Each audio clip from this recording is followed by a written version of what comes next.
Jsem opravdu šťastná za to, že už nemáme ty stereotypní standardy krásy, kde jsme všichni museli být super hubený, ale to, že jsme každý jiný, že holky jsou silný a můžou dělat to, co chtějí.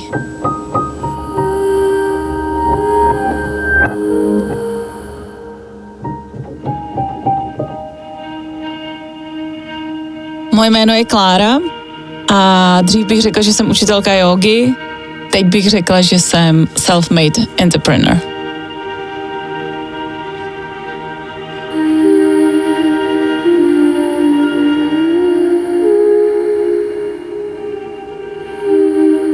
Když vidím, že někdo přijde na lekci a necítí se úplně confident, bojí se, že mu něco nepůjde, tak za ním vždycky přijdu, řeknu mu, kdo jsem a že je úplně v pohodě, že spadne, nebo že se mu něco nepodaří.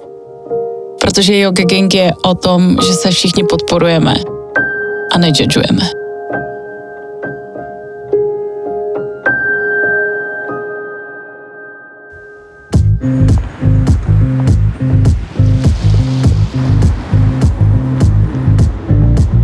Proč jsem si vybrala tenhle život?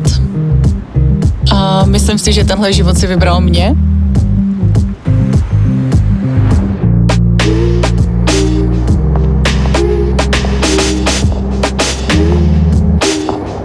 Čeho se bojím nejvíc? Určitě neúspěchu.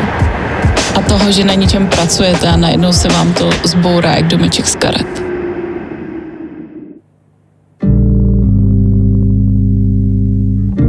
To, co vidíme na social media, je život, který chceme ukazovat. A ten život, který žijeme, je trošku jiný. Máme tam ups and downs, máme tam výhry a prohry.